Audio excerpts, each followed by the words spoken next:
পরম করুণাময় ও দয়ালু আল্লাহর নামে শুরু করছি। সূরা আল মাইদা, বাংলা অর্থ, আয়াত সংখ্যা ৪৫।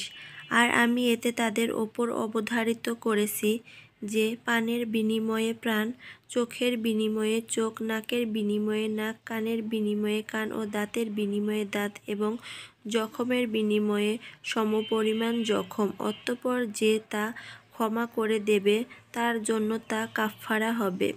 আর আল্লাহ যা নাজিল করেছেন তার মাধ্যমে যারা ফয়সালা করবে না তারাই জালিম। আয়াত সংখ্যা ৪৬। আর আমি তাদের পেছনে মারিয়াম পুত্র ঈসাকে পাঠিয়েছিলাম তার সম্মুখে বিদ্যমান তাওরাতের সত্যায়নকারী রূপে এবং তাকে দিয়েছিলাম ইনজিল। এতে রয়েছে হিদায়ত ও আলো এবং তা ছিল তার সম্মুখে অবশিষ্ট। তাওরাতের সত্যায়নকারী, হিদায়ত ও মুত্তাকিদের জন্য উপদেশ স্বরূপ।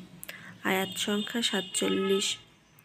আর ইনজিলের অনুসারীগণ তাতে আল্লাহ যা নাজিল করেছেন তার মাধ্যমে যেন ফয়সালা করে, আর আল্লাহ যা নাজিল করেছেন তার মাধ্যমে যারা ফয়সালা করে না তারাই ফাসিক। আয়াত সংখ্যা ৪৮। আর আমি তোমার প্রতি কিতাব নাজিল করেছি যথাযথভাবে এর পূর্বের কিতাবের সত্যায়নকারী ও এর ওপর তদারককারী রূপে।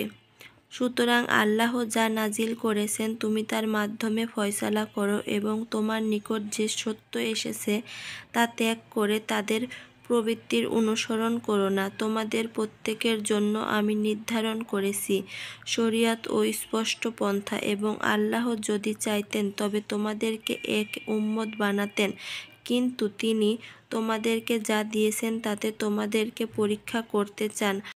সুতরাং তোমরা ভালো কাজে প্রতিযোগিতা করো আল্লাহরই দিকে তোমাদের সবার প্রত্যাবর্তনস্থল। অতঃপর তিনি তোমাদেরকে অবহিত করবেন যা নিয়ে তোমরা মতবিরোধ করতে। আয়াত সংখ্যা ৪৯। আর তাদের মধ্যে তার মাধ্যমে ফয়সালা করো যা আল্লাহ নাজিল করেছেন এবং তাদের প্রবৃত্তির অনুসরণ করো না। আর তাদের থেকে সতর্ক থাকো যে আল্লাহ যা অবতীর্ণ করেছেন তার কিছু থেকে তারা তোমাকে বিচ্যুত করবে। অতঃপর যদি তারা মুখ ফিরিয়ে নেয় তাহলে জেনে রাখো যে আল্লাহ তো কেবল তাদেরকে তাদের কিছু পাপের কারণেই আযাব দিতে চান, আর মানুষের অনেকেই ফাসিক। আয়াত সংখ্যা ৫০। তারা কি তবে জাহিলিয়াতের বিধান চায়? আর নিশ্চিত বিশ্বাসী কাউমের জন্য বিধান প্রদানে আল্লাহর চেয়ে কে অধিক উত্তম?